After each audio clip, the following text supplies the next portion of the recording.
Hello everyone, আশা করি আপনারা সবাই খুব ভালো আছেন, সুস্থ আছেন।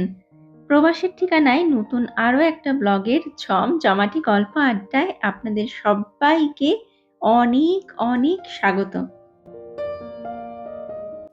আজকে রবিবার আর ঘড়িতে এখন বেলা ওই 11:30 মতো বাজে। আর একটু আগেই মানে ঠিক ওই 2-4 মিনিট মতো আগেই আমাদের ঘরে এসে উপস্থিত হয়েছে আমাদের এক নতুন অতিথি। যদিও একজন অতিথি বললে একটু ভুল বলা হবে, আসলে আজকে ইনার সাথে সাথে আরো একজন নতুন অতিথিও এসে উপস্থিত হয়েছে আমাদের ঘরে। ওনার সাথে আপনাদেরকে একটু পরে পরিচয় করাচ্ছি। আগে চলুন এই অতিথিটির সাথে আপনাদেরকে একটু পরিচয় করাই। হাজবেন্ড গেছে বাজারে এই সপ্তাহের সব বাজার সদাইগুলো সারতে, তাই আপাতত ঘরে আসা এই নতুন অতিথিটির আদর যত্ন আপ্যায়ন করতে মেয়ে আর আমরা দুজনে মিলেই বেশ ব্যস্ত। আর এতক্ষণে আপনারা সবাই হয়তো বুঝতেই পেরে গেছেন যে আমার ঘরে আসা এই নতুন অতিথিটি কে বা কি। হ্যাঁ, আপনারা সবাই ঠিকই ধরতে পেরেছেন। আজ আমার রান্নাঘরে এসেছে একটা নতুন গ্লাস টপ ইলেকট্রিক ওভেন।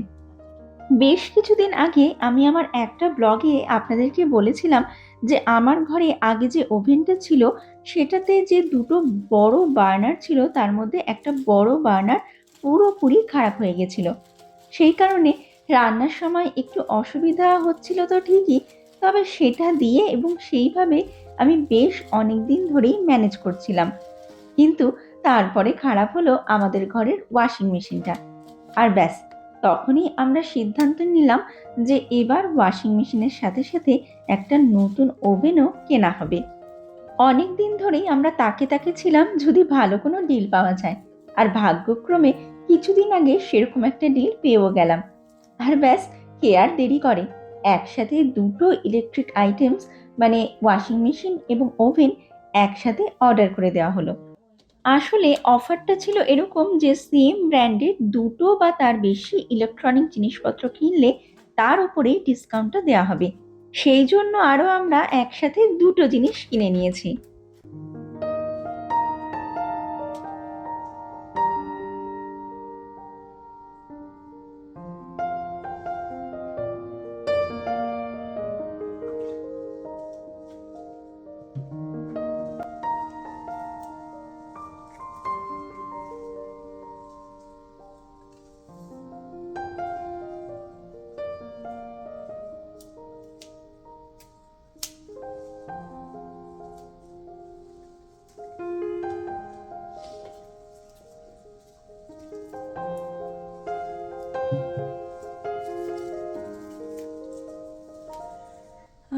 দুটো পাতা শুকিয়ে যাচ্ছে। দুদিন 3 দিন ধরে দেখছি দুটো পাতা একটু শুকিয়ে গেছে, তো ওই কারণে ছেটে ফেলে দিলাম। কারণ গাছে শুকনো পাতা বা মরা পাতা থাকলে সেগুলো কেটে ফেলা বা ওগুলো ফেলে দেওয়াই ভালো। তো ওই জন্য একদম হলুদ হয়ে গেছে এই দুটো পাতা। তো কয়েকদিন ধরে ওই বললাম যেটা 2-4 দিন ধরেই দেখছিলাম পাতাগুলো এরকম হলুদ হতে শুরু করে দিয়েছে, শুকিয়ে যাচ্ছিল পাতাগুলো। আজকে এর জন্য কেটে ফেললাম। একটা তো এমনি একটু ধরলাম, বেরিয়ে চলে এলো হাতেই, আরেকটা একটু কেটে দিলাম। আর সেরকম কিছু নেই, ঠিকঠাকই আছে।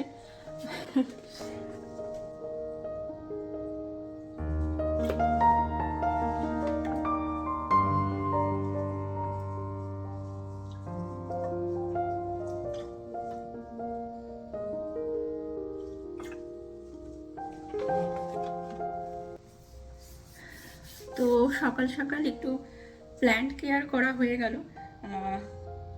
এদের দিকেও মাঝে মাঝে নজর দিতে হয়, এদেরকেও একটু যত্ন করতে হয়, কারণ এরাও আমাদের পরিবারের সদস্যের মতোই। তো এদের যত্ন না করলে, এদেরকে ঠিকঠাক সময় খাবার না দিলে এরাও অসুস্থ হয়ে পড়বে, এরাও মারা যাবে। তো এরা যখন পরিবারের সদস্য, তো এদের দিকেও মাঝে মাঝে নজর দেওয়া জরুরি, দরকার পড়ে নজর দেওয়া। কারণ ইনডোর প্ল্যান্টস ঘরের মধ্যেই থাকে, আমাদের সাথেই থাকে, তো অবশ্যই আমাদের পরিবারের সদস্যর মতোই এরা। তো এই জন্য মাঝে মাঝে একটু যত্নের দরকার পড়ে। তবে শীতকাল পড়ে গেলে রোজ যত্ন করার দরকার পড়ে না। সামারের টাইমে মানে 2-3 দিন পর পরই জল দিতে হয় বা 3-4 দিন পর পরই জল দিতে হয়। কিন্তু শীতকালটা পড়ে গেলে না এখানে মোটামুটি ওই সপ্তাহে 1 দিন বা 8-10 দিন পরেও জল দিলে হয় ইনডোর প্ল্যান্টসগুলোকে। তাও তাও মানে আমার ক্ষেত্রে যেটা আমি করে থাকি, মানে আমি যখন দেখি যে মাটিগুলো একদম ড্রাই হয়ে এসেছে বা ড্রাই হয়ে গেছে, সেই সময় আমি জলটা দিই।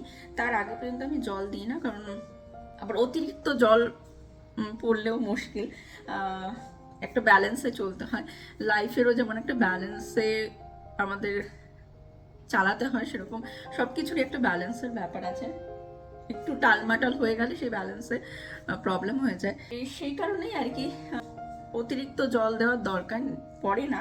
হ্যাঁ, যেটা বললাম সামারে দিই জল, কিন্তু উইন্টার পড়লে মানে শীতকালটা পড়ে গেলে, এখানে তো অতিরিক্তই ঠান্ডা জানিনি, তো এরকম যখন বেশি ঠান্ডা পড়ে যায় নভেম্বর ডিসেম্বরের পর থেকে, যখন যে রকমের ঠান্ডা পড়ে এখানে ভয়ঙ্কর রকমের, তো সেই ঠান্ডাতে ওই 8-10 দিন পরে পরে জল দিলেই যথেষ্ট।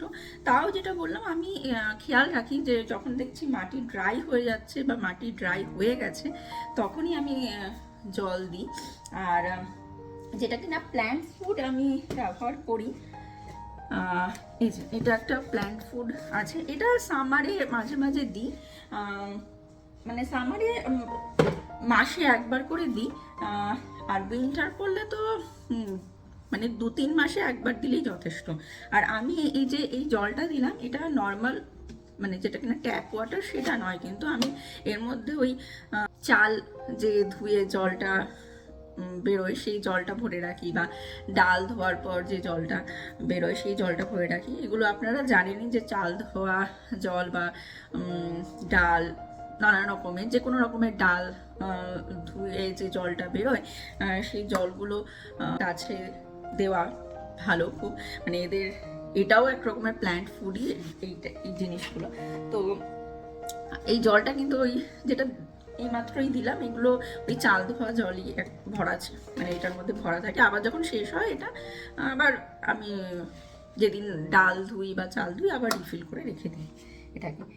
আর যেটা বললাম ওই প্ল্যান্ট ফুডটা আমি ইউজ করি, কিন্তু ওটা সামারে মাসে একবার বা 20 দিনে একবার এরকম দিই, কিন্তু উইন্টার পড়ে গেলে অত দরকার পড়ে না, 2-3 মাসে একবার দিলেই যথেষ্ট। তো এই হচ্ছে ব্যাপার।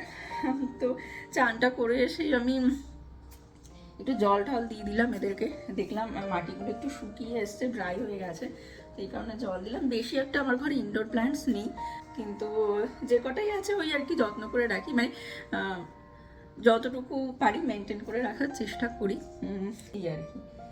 আর সেরকম কিছু যত্নের দরকার পড়ে না এখানে, মানে যেটা বললাম উইন্টারে তো ওই জলটুকুই দেওয়া, সেটাও খুব দেরিতে দিলেই হয়ে যায়, সামারে একটু দরকার পড়ে, আর কিছু না।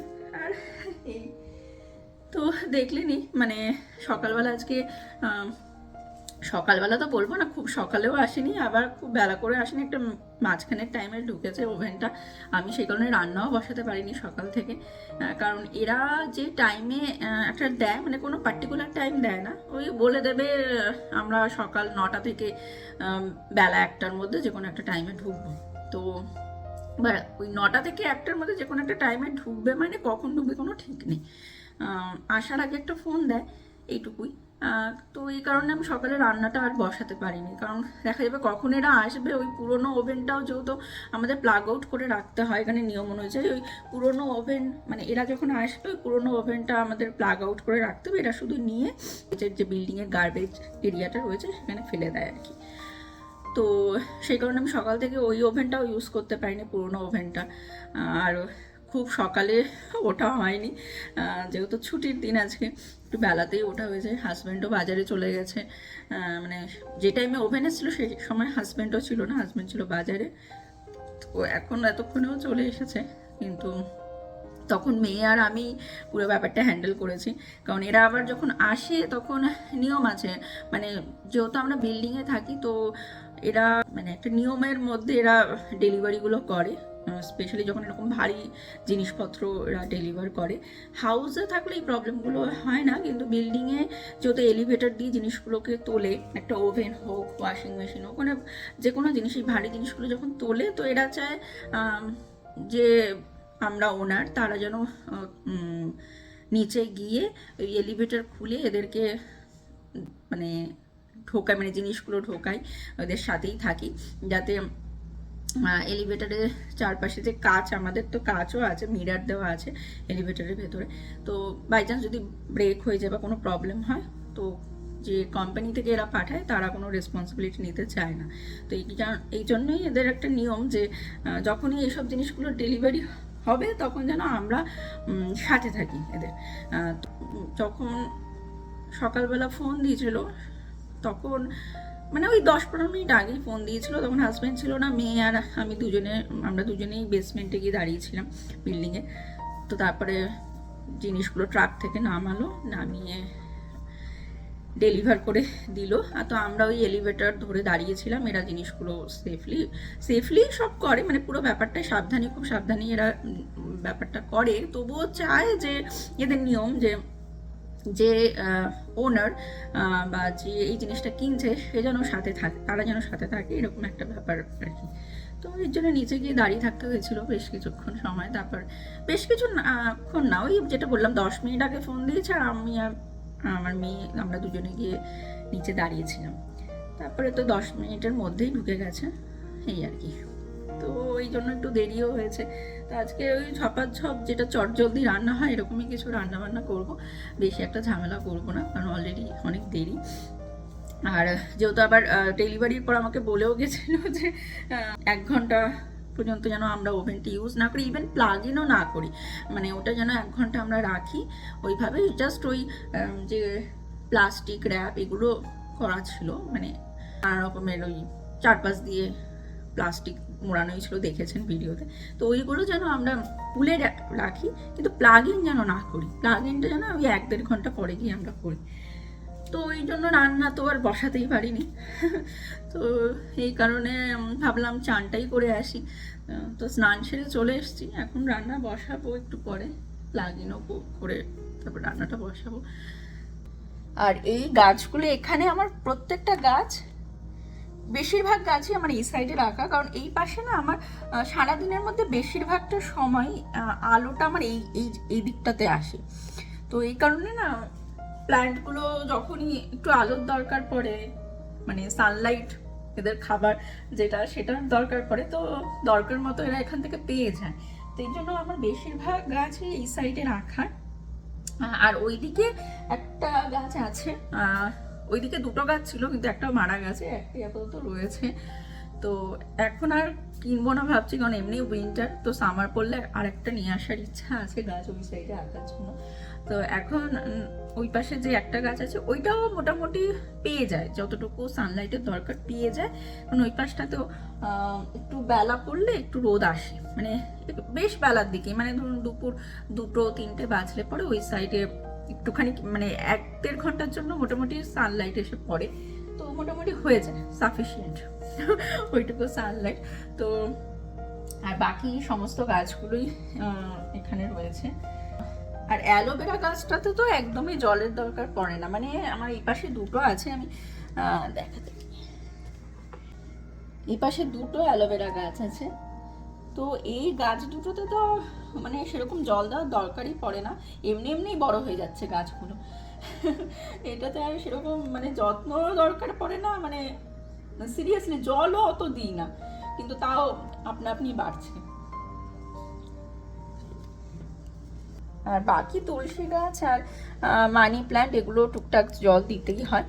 আর ওই পাশে তো ওইটাতেও মাঝে মাঝে জল দিই।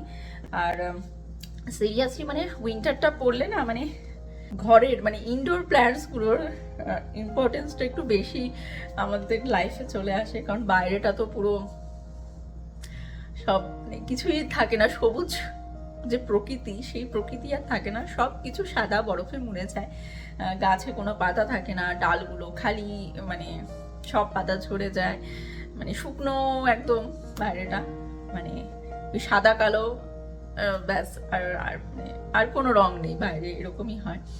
তো শীতকালটা পড়লে যখন ঘরে এরকম 2-4টে ইনডোর প্ল্যান্টস থাকে, চোখ দুটো একটু শান্তি পায় যে আচ্ছা অন্যরকম কিছু দেখতে পাচ্ছি ঘরের মধ্যে, একটু সবুজ সবুজ ব্যাপার দেখতে পাচ্ছি। এমনি তো সামারে থাকেই প্রচুর সবুজ গাছপালা দেখা যায়, কিন্তু এই যে নেক্সট 4-5 মাস এর এখন তো বাইরে কোনো রকমই কিছু দেখা যায় উপায় নেই, না ফুল না ফল না পাতা, কিছুই নেই। যেটা বললাম পুরো সাদা, ওটাও একটা অন্যরকম সৌন্দর্য। সব কিছুরই খারাপ বলা তো ঠিক না, ওটাও একরকম সৌন্দর্য। তো ঘরের মধ্যে 2-4টে এরকম সবুজ গাছ থাকলে সেটা দেখতে ভালো লাগে শীতকালে। ঠিক আছে বাইরে দেখতে পাচ্ছি না, অ্যাটলিস্ট ঘরে তো রয়েছে, মানে ব্যাপারটা এরকম হয়। তো এই আর কি, ভালোই লাগে ঘরে 2-4টে গাছ থাকলে। তো চলুন আস্তে আস্তে রান্নাটা বসাই। এখন তো বাইরে সেরকমভাবে বেরোনো যায় না, মানে কাজটুকু ছাড়া বাইরে বেরোনোর উপায় নেই, বেশিরভাগটা সময় ঘরবন্দি থাকতে হয়। যেটুকু বাইরে বেরোনোর মানে দরকারে, মানে এখন আগের মতো সেই সামারের মতো বেরোনো যায় না, ঘরেই বেশিরভাগটা সময় কাটাতে হয়। এই আর কি, শীতকালটা হচ্ছে এই একটা কি বলবো মাইনাস পয়েন্ট, নেগেটিভ ব্যাপার। বাট ভালো লাগে শীতকালটা, বরফ বরফ স্নো দেখতে ভালো লাগে। তবে সব কিছুরই ওই বললাম একরকম তো ব্যাপার আছে, মানে সব কিছুর মধ্যেই খারাপটা খুঁজলে তো হয় না, ভালোটাও দেখতে হয়। তো ভালোটাও লাগে, ভালো এটাই যে ভালো লাগে স্নোফলটা, বাট খারাপ লাগে যে ঘর থেকে বেরোনো যায় না, বাইরে যে নেচার ওয়াক করা, মানে একটু ঘুরে বেড়ানো, সেই জিনিসগুলো আমরা করতে পারি না, মানে স্পেশালি নেক্সট 4-5 মাস সেটা পসিবলই হবে না। আবার হয়তো সেই মে মাস থেকে একটু ওয়েদার ভালো হয়, তখন ওকে, তখন ঠিক আছে, তখন বেরোনো যায়। তার আগে তো পসিবলই হয় না বেরোনো, মানে বেরোনো হয় মানে কি, বেরোতে তো হচ্ছেই, সবাইকে স্কুল যাচ্ছে, কাজে যাচ্ছে, দরকারে পড়লে বাজারে যেতে হচ্ছে, বাজারেও এগুলো তো করতেই হবে, মানে সেইটুকুই বেরোনো, মানে সেরকম ভাবে আলাদা করে বেরোনো পসিবল হয় না। কারণ রাস্তা দিয়ে হেঁটে ঘুরে বেড়ানো, সেটা এই ফ্রিজিং কোল্ড ওয়েদারে, মানে একদম ফ্রিজিং ওয়েদার এখন বলা যেতে পারে, মানে হাত ফাত জমে যায়, মানে গ্লাভস পরতে হয়, পুরো মুড়ি দিয়ে বেরোতে হয়। তো এই ওয়েদারে বাইরে হেঁটে চলে বেড়ানো ওই আরাম করে পসিবল হয় না, মানে তো বাইরে বেরোলেই মনে হয় কতক্ষণে ঘরে ঢুকবো, বা কোনো একটা মলে ঢুকে যাব, বা স্টেশনের ভেতরে ঢুকে যাব যেখানে হিটিং চলছে, মানে এরকম একটা জায়গায় ঢুকে যাবো, এরকমই মাথায় ঘুরতে থাকে যে যেভাবে হোক রাস্তাটা হেঁটে চলে তাড়াতাড়ি করে পার করে এবারে অন্য কোথাও, মানে কোনো কিছুর ভেতরে গিয়ে ঢুকে যাই, ইনডোরে কোথাও ঢুকে যাই। তো এই হচ্ছে ব্যাপার। তবে ভালো আছে খারাপও আছে, যেটা বললামই। ওই হয় না যে আমরা যখন ভিডিও বানাই, তো সেই ফোনের ক্যামেরাতে বা সেই ক্যামেরার লেন্সে আমরা সবসময় চেষ্টা করি ভালো জিনিসগুলোকে ক্যাপচার করার, রাইট? এরকমই তো করি। এখন তো সবার হাতেই স্মার্টফোন রয়েছে, তো স্মার্টফোনে ক্যামেরা তো সবার হাতে হাতেই এখন। তো যখনই আমরা রাস্তা দিয়ে হেঁটে চলে বেড়াই বা কোথাও যাই, ঘুরতে যাই, তো চেষ্টা করি কি আমরা ভালো জিনিসগুলোই সবসময় ক্যাপচার করার, তাই তো? খারাপ জিনিসগুলো তো আর ক্যাপচার করি না। ভালো কিছু দেখলে, সুন্দর কোনো একটা জিনিস দেখলে আমরা সেগুলোকে ফোনে ফটো তুলি, বা সেই ফোন ক্যামেরার লেন্সে ধরে রাখার চেষ্টা করি। আমাদের এই চোখ দুটো না ওই লেন্সের মতোই, ক্যামেরার লেন্স ওরকমই, যে চেষ্টা করতে হবে যে ভালো জিনিসগুলোই দেখার। সারাক্ষণ যদি নেগেটিভ জিনিসগুলো দেখতে থাকি, লাইফ তো আর চলবে না ওইভাবে। তো ভালো জিনিসগুলো দেখে সেগুলোকেই ওই চোখের ক্যামেরার লেন্সে ধরে রাখা উচিত, ওগুলোই দেখা উচিত, পজিটিভ সাইড সব কিছুর। নেগেটিভ দেখলে তো মাথাও ঠিক থাকবে না, মনও ঠিক থাকবে না। তো খুঁজে বার করতে হবে সব খারাপ জিনিসের মধ্যে ভালো কি আছে, সেটাই দেখতে হবে। ঠিক ওই ক্যামেরার লেন্সের মতো, যে ভালো জিনিস দেখে রেখে ওগুলোকেই আমরা ফটো তুলি, ভিডিও করি, ঠিক ওরকমই আমাদের এই চোখের লেন্স। তো দেখতে হবে ভালো জিনিস কোথায় আছে, পজিটিভ দিক দিয়ে দেখতে হবে সব কিছুই। চলুন, অনেকক্ষণ কথা বললাম, বকবক করলাম, প্ল্যান্ট কেয়ারও হয়ে গেল মোটামুটি, এইটুকুই। বেশি কিছু আমার ঘরে তো আর প্ল্যান্ট নেই, এদের পেছনে বেশি সময় দিতে হয় না। চলুন এবার রান্নাঘরে যাই, ঝপাঝপ টুকটাক কিছু রান্না করে নিই। আজকে এইভাবেই দিনটা কাটলো। চলুন। তো রান্নাটা বসানোর আগে আরও একবার আপনাদেরকে দেখিয়ে দিই আমার নতুন ওভেনটা। তো এই হচ্ছে আমার নতুন ওভেন। তো এর ভেতরে তো কেক বেকিংয়ের বেশ কিছু জিনিসপত্র অলরেডি ঢুকিয়ে দিয়েছি, কেক বেক করার সব রয়েছে এর ভেতরে। আর বাকি এই এমনি তো দেখছেন। এবার চলুন ওয়াশিং মেশিনটা দেখাই, যেটা আপনাদেরকে দেখানো হয়নি, সেটা আপনাদেরকে একটু দেখিয়ে দিই। তো এই হচ্ছে আমার নতুন ওয়াশিং মেশিন। এর ওপরে ড্রায়ারটা রয়েছে, একটু বড়, আগেরটার থেকে বেশ ভালোই বড়। আগেরটা আমার একদমই ছোট ছিল। আর মানে কি আর বলবো, এই সাইডটা না আমার পুরো একদম এখন ওই লন্ড্রির হয়ে গেছে। মানে এটা আমার কিচেন কাম লন্ড্রি, মানে এই জায়গাটা পুরো এখন লন্ড্রি সেকশন হয়ে গেছে। এটা কিচেন কাম যেটা বললাম, এখন আমার এই কিচেনটা শুধু কিচেন নেই, কিচেন কাম লন্ড্রি রুম হয়ে গেছে এক পাশে পুরো। এই যে বড়, এবারে ওয়াশারটা অনেকটাই বড় আগেরটার থেকে। আর এটা হচ্ছে ড্রায়ার ওপরে, আর সাইডে এই যে এটা ড্রায়ারের ভেন্ট। এটা কোনোভাবে এখানে সেট করা হয়েছে, কারণ যেহেতু আগের ওয়াশারটা একটু ছোটো ছিল, এটা তখন ইজিলি না সেট হয়ে যেত। এটা ড্রায়ার ভেন্ট, এটা লাগে আর কি, ড্রায়ারের হাওয়া বেরোয়, সেটার জন্য এটা দরকার পড়ে। আর বাকি তো এখানে যেহেতু ওয়াশারটা অনেকটা বড়, সেই কারণে এটা সেট করতে প্রবলেম হচ্ছিল, তো কোনোভাবে এটাকে সেট করা হয়েছে এখানে। এই যে ভেতরে বেশ কিছু জামা কাপড় এতদিন ধরে ধোয়া হয়নি, ওগুলো রেখে দিয়েছি, ধোবো আজকেই। ওয়াশিং মেশিনটা চালাবো, চালিয়ে তারপর আমি রান্নাটা বসাবো। তো এই হচ্ছে ব্যাপার।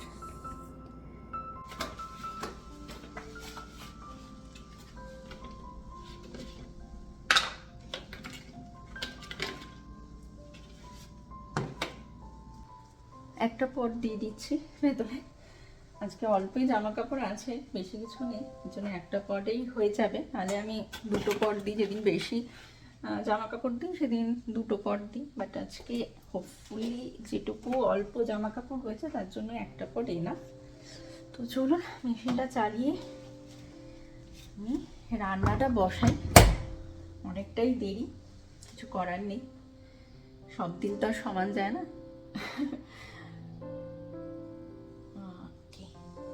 মেশিনটা আমার জন্য একটু নতুন, যদিও একই রকম থাকে, বাট তবুও আমার জন্য একটু নতুন, একটু দেখতে হচ্ছে কোথায় কি রয়েছে, কিভাবে চালানো যায়। আজকেই ফার্স্ট আমি চালাচ্ছি। চলো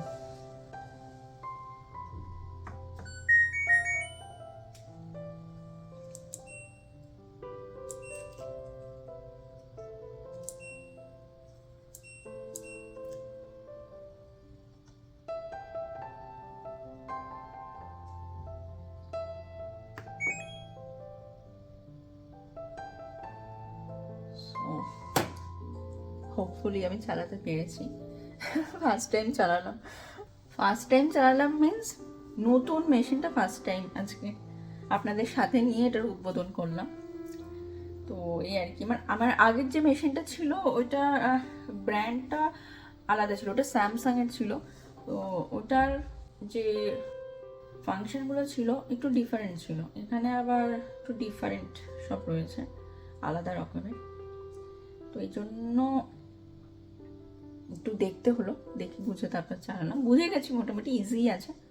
তো এই আর কি, চলুন মেশিন অলরেডি চলতে শুরু করে দিয়েছে, আপনাদের একবার দেখিয়ে দিই, তারপর আমি রান্নার পর্ব শুরু করি।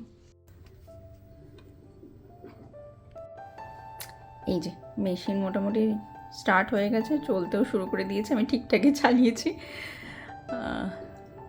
তবে এটার গ্লাসটা ব্ল্যাক, আমার আগেরটা হোয়াইট ছিল, দেখা যেত পুরো ভেতরে। এটা বোঝা যাচ্ছে বাট একটু কম বোঝা যাচ্ছে, এটা পুরো ব্ল্যাক হয়ে রয়েছে। চলুন মেশিনের কাজ করতে থাকুক এদিকে, এবার আমি গিয়ে আমার কাজ করি, মানে রান্না বান্না শুরু করি।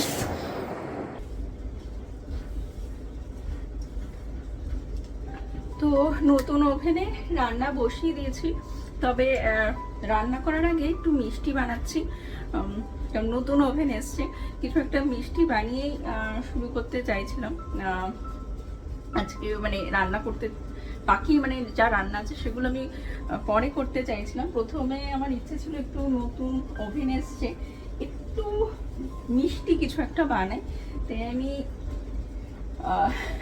একটু মিষ্টি বানানোর জন্য বসে দিয়েছি। মিষ্টি মিন্স চট জলদি যেটা পসিবল হয় সেটাই, কারণ অলরেডি যেটা বললামই আজকে অনেক লেটে চলছি। মানে ঠিক আছে, রোজ দিন যেটা বললাম সমান তো যায় না, রোজ দিন যে সময়ের সাথে সাথে তাল মিলিয়ে চলতে হবে এমন নয়, কয়েকটা দিন এক্সেপশনাল হয়। আর যদিও এই এক্সেপশনাল এক্সট্রিম লেট চলার পেছনে আজকে একটা কারণ রয়েছে, কিছু করার নেই, এটা অ্যাকসেপ্ট করতে হবে। তো চটজলদি আমি যেটা বানাচ্ছি সেটা হচ্ছে একটু মিষ্টি সুজি, মানে সুজির হালুয়া যেটা বলে সেটাই বানাচ্ছি। অন্য আর বেশি কিছু মিষ্টি বানানোর তামঝাম করলাম না, কারণ রান্নাও বসাতে হবে। তো চটজলদি এটাই পসিবল হবে দেখে আমি সুজির হালুয়াটাই বসিয়েছি, মানে মিষ্টি সুজি বসিয়েছি। ভেবেছিলাম পায়েস করবো, কিন্তু পায়েস করতে গেলে একটু টাইম লাগে, তো পায়েস করার দিকে আর গেলাম না। অন্য কোনো একদিন আবার পায়েস বানাবো। পায়েসটা একটু চাল ফোটাতে হয়, দুধটাকে গাঢ় করতে হয়, তো এই ঝামেলাগুলো রয়েছে দেখে আমি আর ঝামেলার দিকে আজকে গেলাম না। তো নতুন ওভেনে একটা কিছু মিষ্টি রান্না দিয়ে উদ্বোধন করতে চাইছিলাম, তাই সুজি বসিয়ে দিয়েছি। চলুন আপনাদেরকে দেখাই, কিছুই দেখানোর না, মিষ্টি সুজি সবাই বানাতে পারে। মোটামুটি সুজি আমার এদিকে যতটুকু যা ঘিয়ের সাথে নাড়াচাড়া করার দরকার ছিল সেটা আমি করে মোটামুটি হয়ে এসছে 80%। আমি এরপরে একটু দুধ দিয়ে দেবো এর মধ্যে, ব্যাস তাহলেই হয়ে যাবে। আর সুজির হালুয়া মানে মিষ্টি সুজি বানাতে আমি যে জিনিসটা করি সেটা হচ্ছে 2 কাপ সুজি নিলে আমি 2 কাপ ঘি নিই, আবার 1 কাপ সুজি নিলে আমি 1 কাপ ঘি নিই, ওইভাবেই আমি করি। আর যেটা কিনা দুধ বা জল যেটা দিয়ে করে, আমি দুধ দিয়ে করি, মানে ডবল সেটা নিই দুধ, মানে তবে হ্যাঁ পুরোটা দুধ দিই না আমি যেটা করি, ধরুন 2 কাপ সুজি নিলাম, তাতে আমি 2 কাপ দুধ দিই, মানে ডবল লিকুইড জিনিসটা আমি ইউজ করি, মানে 2 কাপ দুধ অ্যান্ড 2 কাপ জল মিশে এইভাবে করি, পুরোটা দুধে করি না। আর খুব সুন্দর অলরেডি একটা গন্ধ বেরোতে শুরু করে দিয়েছে, যেহেতু ঘিয়ের মধ্যে সুজিটা হালকা রোস্ট হচ্ছে, সুন্দর গন্ধ বেরোচ্ছে। ভিডিওতে পসিবল না শোকানো আপনাদেরকে, তো এই আর কি। তো একটু পরে সুজিটা রেডি হয়ে যাবে, তারপরে আমি চটজলদি রান্না বসাবার আমি ডিসাইড করেও নিয়েছি আজকে আমি কি রান্না করব। ঘরে চিংড়ি মাছ আছে, তো ওটা খুব তাড়াতাড়ি রান্না হয়, তো লাউ চিংড়ি আমি করবো। আর বাচ্চা ফ্রিজে রয়েছে, সেটাও খুব তাড়াতাড়ি হয়ে যায় রান্নাটা, মানে মাছটা বেশি ঝামেলা নেই, ওই আঁশ ছাড়ানো ওইসব করার ঝামেলা নেই। তো বাচ্চা ফিলেটাও আমি করব, আর তার সাথে চিংড়ি মাছ করবো। চিংড়ি মাছটা তাড়াতাড়ি হয়, ঘরে লাউ আছে, লাউ দিয়ে চিংড়ি মাছ করবো, আর বাচ্চা ফিলে মাছটা রান্না করে নেবো পেঁয়াজ দিয়ে, ঝটপট হয়ে যাবে। আর উচ্ছে ঘরে ছিল, ওটা আমি 2 দিন আগেই কেটে একটা এয়ারটাইট কন্টেনারের মধ্যে ভরে রেখেছিলাম। তো উচ্ছে ভাজাটা আমি করবো, আলু দিয়ে উচ্ছে ভাজা, ব্যাস আজকে এটা দিয়ে আমাদের লাঞ্চ হবে। আমি অলরেডি প্ল্যান করে নিয়েছি, কারণ উচ্ছেটা অলরেডি কাটা, তো আমার ওটার উপর কোনো ঝামেলা নেই, শুধু আলুটুকু কাটলেই হয়ে যাবে, 2-3টে আলু কাটলে হয়ে যাবে। তো আলু দিয়ে উচ্ছে ভাজা আর চিংড়ি মাছ, অল্প কটা চিংড়ি মাছ আছে, ছোট্ট একটা লাউ আছে, ওটা দিয়ে লাউ চিংড়ি হয়ে যাবে, খুব তাড়াতাড়ি রান্না হবে লাউ চিংড়িটা, এটা আমি জানি, এর জন্যই প্ল্যানটা ওরকমভাবেই করলাম। আর বাচ্চা ফিরে এই হবে আজকে রান্না বান্না। আর আপাতত সুজিটা আমি নামাই, তারপরে ওগুলো বসাবো, কারণ মিষ্টি আগে নামবে, তারপরে আমি বাকি অন্য রান্নাগুলো বসাবো, সেই আর কি। এই যে সুজিটা অলমোস্ট রোস্ট হয়েই এসেছে, ঘিয়ের মধ্যে দারুণ সুন্দর একটা গন্ধ বেরোচ্ছে। আর হার্ডলি 5-10 মিনিট আমি এটা নাড়াচাড়া করব, তারপরে এর মধ্যে আমি 2 কাপ সুজি নিয়েছি, 2 কাপ সুজিতে আমি 2 কাপ দুধ, 2 কাপ জল এইভাবে দেবো আর কি, 4 কাপ মতো লিকুইড দেবো, ডবল আর কি লিকুইড, যত কাপ সুজি নেব তার ডবল লিকুইড আমি এর মধ্যে দিই। আর এই সুজির হালুয়াটা বসানোর পেছনে না একটা কারণ তো রয়েছে যে এটা তাড়াতাড়ি হয়ে যাবে, বেশি টাইম লাগবে না। পায়েসটা করতে বেশি সময় লাগে, তো আমি ওই জন্য ওইদিকে গেলাম না। এটা একটা কারণ পায়েস না বানানোর, নাহলে ইচ্ছা ছিল পায়েসই বসাবো নতুন ওভেনে, কিন্তু টাইমটাও একটা ব্যাপার আছে, আজকে অনেক দেরি। আর সেকেন্ডলি যে আরেকটা কারণ, পায়েস করলে আমার মেয়ে খেতে চায় না, পায়েসটাও খুব একটা পছন্দের না। আমিও একটুখানি খাই, বেশি একটা খাই না, আবার হাজব্যান্ডই খায় বেশি, তো করলে পরে ওই থেকেই যায়, বেশি একটা কেউ খেতে চায় না পায়েসটা আমার ঘরে, ওই হাজব্যান্ড আর নয়তো আমাকেই খেতে, আর মেয়ে তো ছুঁয়েও দেখবে না। কিন্তু এই সুজির হালুয়াটা আমার মেয়ে পছন্দ করে, মানে মিষ্টি সুজিটা খেতে আমার মেয়ে খুব পছন্দ করে। তো এই কারণে আরও প্ল্যান করলাম যে ঠিক আছে, সবাই যে মিষ্টিটা খেতে পারবে এমনই একটা মিষ্টি বানাই নতুন ওভেনে, যাতে সবাই একটু একটু করে মিষ্টিটা খায়, মুখে দেয়। কারণ পায়েস করলে আমার মেয়েকে খাওয়ানো ইম্পসিবল, মানে ওকে আমি কিছুতেই পায়েস খাওয়াতে পারি না, কিন্তু মিষ্টি সুজিটাও খেয়ে নেয়, পছন্দ করে খেতে সুজির হালুয়াটা, সেই জন্য আরও বসানো আর কি এটা। তো এই এই কারণটার জন্যই আরও, মানে এই দুটো কারণ রয়েছে যে কারণে প্ল্যান করলাম ঠিক আছে তাড়াতাড়ির মধ্যে আমি মিষ্টি সুজিটাই বানিয়ে নিই, এটা তাড়াতাড়ি তাড়াতাড়ি হয়ে যাবে। তো সুজি আমার এদিকে কিন্তু হয়ে গেছে, আর আমি মিষ্টিটা লাস্টে অ্যাড করি, এটা মাঝখানে আমি দিইনি। তো আমি ব্রাউন সুগার ইউজ করেছি, এর জন্য চিনির কালারটা এরকম। তো এখন আমি এটাকে মিশিয়ে দেবো, তারপর চাপা দিয়ে রেখে দেবো। ঘড়িতে এখন দুপুর প্রায় 2:45 মতো বাজতে যায়। এদিকে মিষ্টি সুজিটা আমার বানানো হয়ে গেছে। চলুন এবার ঝটপট করে দুপুরের রান্নাটা বসিয়ে দিই। আজ বেশ অনেকটাই দেরি, যদিও আজ সকালে আমার হাজবেন্ড বাজার থেকে ফেরার পথে আমাদের জন্য বার্গার আর কফি নিয়ে এসেছিল, আর সেগুলো একটু বেলার দিক করে খাওয়া হয়েছে দেখে পেটটা এখনো পর্যন্ত বেশ একটু ভরা ভরাই রয়েছে। এখনো পর্যন্ত আমাদের কারোরই সেরকম একটা খিদে পায়নি।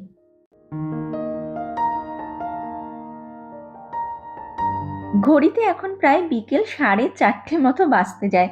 আর যেরকমটা আমি আপনাদেরকে একটু আগেই বলেছিলাম যে আজ আমি একটুখানি উচ্ছে আলু ভাজা আর ফ্রিজের ভেতরে যে বাঁচা ফিলে মাছগুলো পড়েছিল সেগুলোকে কালো জিরে শুকনো লঙ্কা ফোড়ন দিয়ে বেশি করে একটু পেঁয়াজ দিয়ে মাখা মাখা করে রান্না করব।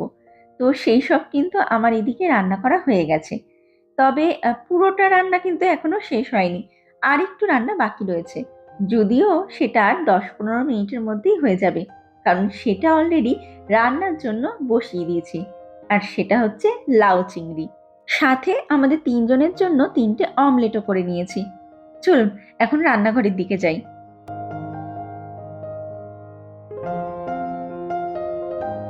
চিংড়ি মাছগুলোকে হালকা করে ভেজে নেওয়া হয়ে গেছে, আর লাউটা গোটা জিরে শুকনো লঙ্কা ফোড়ন দিয়ে কড়াইতে দিয়ে দিয়েছি। আর কিছুক্ষণের মধ্যেই এটা হয়ে যাবে। জানেন, আমি আজ যে নতুন ওভেনটাতে রান্না করছি এটা দেখতে একদম আমার আগের ওভেনটার মতনই, এমনকি ব্র্যান্ডটাও সেম ব্র্যান্ডেরই নেওয়া হয়েছে, এলজি ব্র্যান্ডের গ্লাস টপ ইলেকট্রিক ওভেন। যদিও এখানে যে কোনো ব্র্যান্ডেরই আপনি গ্লাস টপ ইলেকট্রিক ওভেনগুলো নেন না কেন, সেগুলো দেখতে কিন্তু প্রত্যেকটাই মোটামুটি একই রকমের হয়, শুধু ফাংশনগুলো কোনোটাতে একটু অন্য রকমের থাকে। যেমন আমাদের এই নতুন ওভেনটাতে যেখানে কেক বেকিং এর জায়গাটা রয়েছে, মানে এই কুকটপটার ঠিক নিচে, সেখানেই আবার এই ওভেনটাতে এয়ার ফ্রায়ারের একটা অপশন দেওয়া রয়েছে। আপনি চাইলে ওটার ভেতরে এয়ার ফ্রায়ারের অপশনটা অন করে টুকটাক কিছু ভাজাভুজিও করে নিতে পারবেন। এই এয়ার ফ্রায়ার অপশনটা কিন্তু আবার আমাদের পুরোনো ওভেনটাতে ছিল না, জানেন। আসলে আজকাল যে নতুন গ্লাস টপ ইলেকট্রিক ওভেনগুলো বেরিয়েছে তাতে দেখছি এই এয়ার ফ্রায়ারের অপশনটা বা ফাংশনটা ওভেনগুলোতে নতুন যুক্ত করেছে। তো যাই হোক, চলুন, ঘড়িতে এখন বিকেল প্রায় 5টা মতো বাজতে যায়। লাউ চিংড়ি এদিকে তৈরি, আর আমার রান্না বান্নাও কিন্তু আজকের জন্য এখানেই শেষ। আর আমার আজকের এই দিনটার মানে কিছুটা এলোমেলো লেজি সানডের ব্লগ এবং গল্প আড্ডার পর্বটাও আমি আজকের জন্য এখানেই শেষ করছি। আমার আজকের এই ব্লগটা আপনাদের সবার কেমন লাগলো, যদি সম্ভব হয় তাহলে সেটা কিন্তু আপনারা আমাকে একটা কমেন্ট করে অবশ্যই জানাবেন। ব্লগটা যদি ভালো লেগে থাকে তাহলে একটা লাইক করে দেবেন, শেয়ার করবেন এবং চ্যানেলটাকে সাবস্ক্রাইব করে আমার পাশে থাকার ছোট্ট একটা অনুরোধ করে রাখলাম। তাহলে চলুন আজকের এই ব্লগটাকে এখানেই শেষ করা যাক। দেখা হবে খুব তাড়াতাড়ি নতুন আরো একটা ব্লগে। ততক্ষণ পর্যন্ত আপনারা সবাই খুব খুব ভালো থাকবেন, সুস্থ থাকবেন। Keep smiling and keep making lots of wonderful memories. Bye bye.